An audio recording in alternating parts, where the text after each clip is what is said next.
Hello everyone. अब हम जो है मैनेजमेंट अकाउंटिंग में एक ब्रांच कल हमने पढ़ी थी फाइनेंशियल अकाउंटिंग। अब सेकंड ब्रांच हम जो पढ़ेंगे कॉस्ट अकाउंटिंग। तो कॉस्ट अकाउंटिंग आप ऑलरेडी सेकंड ईयर में पढ़ चुके हैं। कॉस्ट अकाउंटिंग में क्या होता था कि हम जो है किसी प्रोडक्ट की कॉस्ट जो है उसको कैलकुलेट करते थे या फिर उसको प्रोडक्ट की कॉस्ट को अलग अलग हिस्सों में बांटते थे, जैसे मटेरियल, लेबर कॉस्ट, ओवरहेड्स।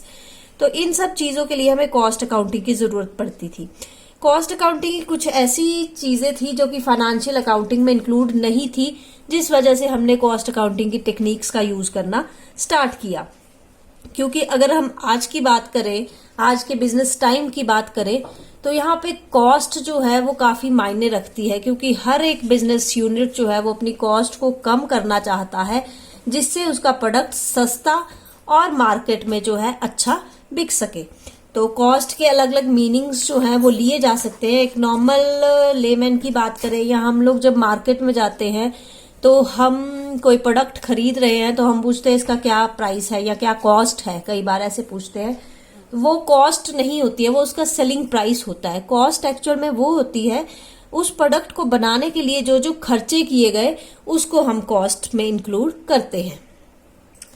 तो इसमें हम आज टॉपिक करेंगे objects and functions of cost accounting, कि कॉस्ट अकाउंटिंग के क्या उद्देश्य थे, क्या कार्य इसमें जो है किए जाते हैं। फर्स्ट फंक्शन आ गया आपका एनालिसिस एंड एसर्टेनमेंट ऑफ कॉस्ट, कि फर्स्ट मेन फंक्शन जो है कॉस्ट का, कॉस्ट अकाउंटिंग की जरूरत ही क्यों पड़ी हमें, ताकि हम जो है किसी पर्टिकुलर प्रोडक्ट की कॉस्ट को, चाहे वो आपको प्रोडक्ट की पर यूनिट कॉस्ट है, टोटल कॉस्ट है, प्रोसेस वाइज कॉस्ट है, आप कर चुके हैं process costing, department wise cost है, वो सब तरह की कॉस्ट जानने के लिए जो है हमें कॉस्ट अकाउंटिंग की टेक्निक्स का यूज जो है करना पड़ता है। कॉस्ट अकाउंटिंग में हम और भी कॉस्ट कैलकुलेट करते थे, जैसे प्राइम कॉस्ट, वर्क कॉस्ट। तो ये सारी चीजें हमें फाइनेंशियल अकाउंटिंग में नहीं मिल पाती थी, जिस कारण कॉस्ट अकाउंटिंग का यूज जो है वो इंक्रीज हो गया।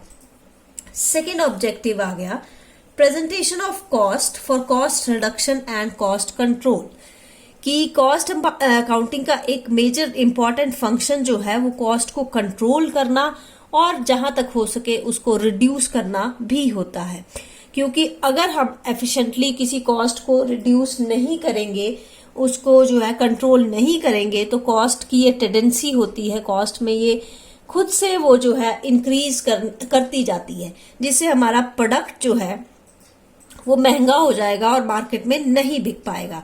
इसलिए कॉस्ट डाटा को प्रॉपरली अरेंज करना, जैसे हम कॉस्ट शीट बनाते थे, प्रोसेस कॉस्टिंग करते थे, तभी जब हम उसको सही ढंग से प्रेजेंट कर पाएंगे, सही ढंग से डाटा को कलेक्ट कर पाएंगे, सही इंसान के पास वो डाटा टाइमली पहुंचेगा, तो उसको कंट्रोल करना जो है वो इजी हो जाता है। थर्ड मेन फंक्शन आ गया planning and decision making.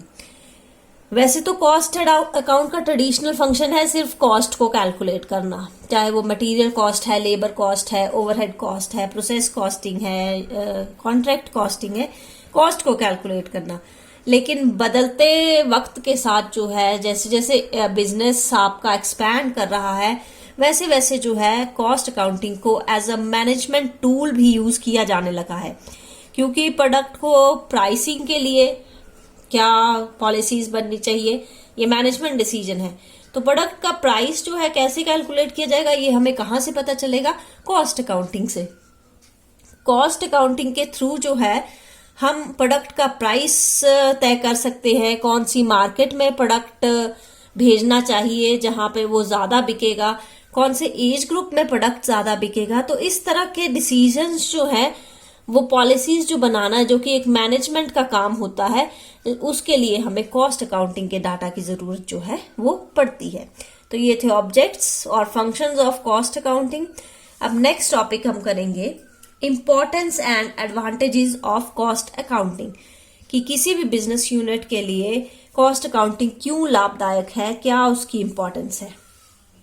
First point आ गया आपका cost accounting as an aid to management. मैं ये पहले भी बता चुकी यहाँ पे कि प्लानिंग और डिसीजन मेकिंग में कॉस्ट अकाउंटिंग हेल्पफुल होता है। तो मैनेजमेंट के जो भी फंक्शंस है, चाहे वो प्लानिंग करना है, कंट्रोलिंग करना है, डिसीजन मेकिंग है, बजटिंग है, प्राइस कैरी करना है, वो सब डिसीजंस के लिए हमें जो है कॉस्ट अकाउंटिंग की जरूरत पड़ती है। कॉस्ट अकाउंटिंग के थ्रू जो है हमें एक तरह से रिलायबल ट्रस्टवर्दी डाटा जो है वो मिल जाता है।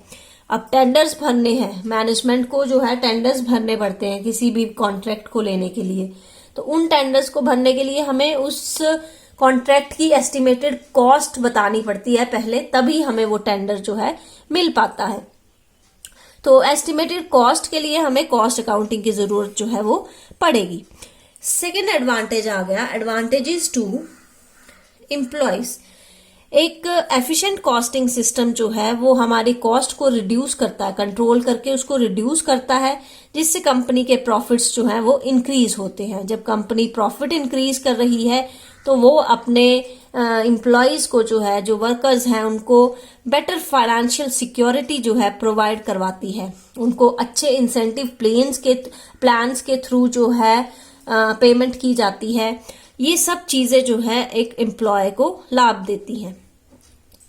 नेक्स्ट एडवांटेज आ गया, advantages to the creditors and bankers, कि कॉस्ट अकाउंटिंग के थ्रू जो है क्रेडिटर्स, इन्वेस्टर्स, बैंकर्स, ये सब भी बेनिफिट होते हैं। कैसे? जैसे अगर मान लो कि एक बैंक है, उसके पास आप लोन लेने जाते हो, तो वो तब तक लोन नहीं देगा जब तक वो आपकी फाइनेंशियल पोजीशन या आपके बिजनेस ऑर्गेनाइजेशन की सॉल्वेंसी को ट्रस्टवर्दी नहीं मानता। तो उसको ट्रस्टवर्दी मानने के लिए उसके पास प्रूफ होना चाहिए, और वो प्रूफ जो है कॉस्ट अकाउंट से आपको मिल जाता है। कॉस्ट रिपोर्ट्स जो बनाई जाती हैं, बैंक वो चेक करते हैं, उन रिपोर्ट्स को चेक करके वो ये देखते हैं कि क्या बिजनेस यूनिट ट्रस्टवर्दी है, क्या उसका फाइनेंशियल पोजीशन अच्छी है या नहीं है, उसके बेसिस पे जो है वो आके लोन देते हैं। और लास्ट एडवांटेज आ गया, advantage to the government and the society, कि गवर्नमेंट और सोसाइटी को भी कॉस्ट अकाउंटिंग से एडवांटेज होता है, क्योंकि कॉस्ट अकाउंटिंग में कई ऐसी टेक्निक्स यूज की जाती हैं जिससे कि कॉस्ट रिड्यूस की जाती है, कंट्रोल की जाती है और प्रॉफिट्स इंक्रीज होते हैं। जब प्रॉफिट इंक्रीज होंगे तो किसी भी देश का जो है प्रोडक्ट सस्ता और अच्छी क्वालिटी में मिलेगा और उसकी इकोनॉमिक डेवलपमेंट में जो है वो हेल्पफुल होगा। इसके अलावा जब प्रॉफिट इंक्रीज होंगे तो गवर्नमेंट की टैक्स इनकम भी जो है वो इंक्रीज हो जाएगी। तो ये थे आपके कॉस्ट अकाउंटिंग के इंपॉर्टेंस, एडवांटेजेस। वैसे आपके पास सेकेंड ईयर की बुक भी होगी कॉस्ट अकाउंटिंग की, अगर आप इसको ज्यादा डिटेल में पढ़ना चाहते हैं, जो कि आप ऑलरेडी पढ़ चुके हैं, फिर भी आप वहां से जो है इसको कंसर्न कर सकते हैं। नेक्स्ट टॉपिक कॉस्ट अकाउंटिंग के रिलेटेड आ गया, limitations of cost accounting. Cost accounting में कुछ जो है लिमिटेशंस भी हैं, तभी तो हमें मैनेजमेंट अकाउंटिंग की जरूरत पड़ी। तो वो क्या लिमिटेशंस हैं? फर्स्ट आ गया, it is not independent system of account, कि कॉस्ट अकाउंटिंग जो है वो अकाउंट्स का एक इंडिपेंडेंट सिस्टम नहीं है। इंडिपेंडेंट सिस्टम होने का मतलब है कि वो अपने आप में उसका डाटा जो है कोई फायदा जो है किसी कंसर्न को नहीं देता, जब तक उसको बाद में मैनेजमेंट के द्वारा एनालाइज ना किया जाए, इंटरप्रेट ना किया जाए, तब तक उस डाटा का जो है कोई फायदा बिजनेस कंसर्न को नहीं मिलता है। सेकेंड आगे limitation, based largely on estimates.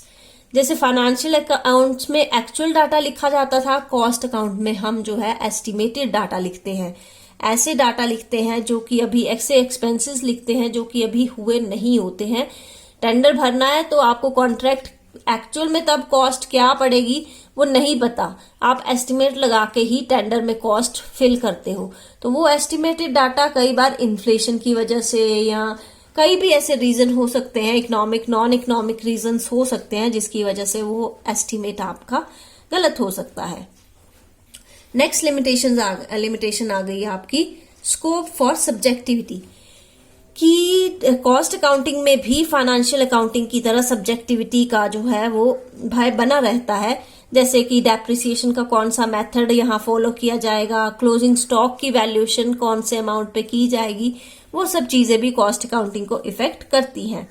और लास्ट लिमिटेशन आ गई, it does not take into consideration all items of expenses and income, कि कॉस्ट अकाउंटिंग में सिर्फ वही एक्सपेंस या वही इनकम्स लिए जाती हैं जो कि प्रोडक्ट की पर्टिकुलर कॉस्ट से जो डायरेक्टली उसको इफेक्ट करती है, उसको शामिल किया जाता है। जो इनडायरेक्ट तौर पे कंपनी को प्रॉफिट दे रही है या खर्चे हो रहे हैं कंपनी को, उस तरह के एक्सपेंसेस जो कॉस्ट अकाउंटिंग में यूज नहीं किए जाते हैं। जैसे आपने इन्वेस्टमेंट की है कहीं, तो उस पे इंटरेस्ट मिल रहा है, तो वो जो इंटरेस्ट इनकम होगी वो कॉस्ट अकाउंटिंग में शामिल नहीं की जाएगी।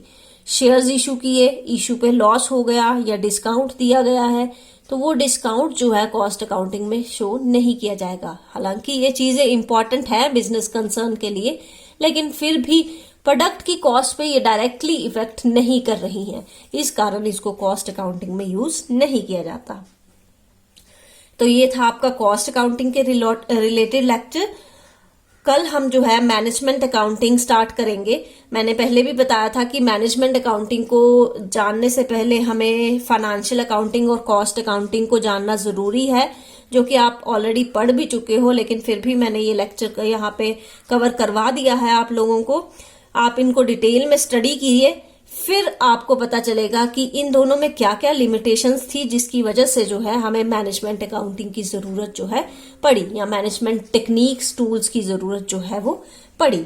अगर आप में इसमें कोई भी चीज आपको समझ नहीं आई है तो आप कमेंट सेक्शन में लिख दीजिए, मैं उसको क्लियर कर दूंगी। Thank you.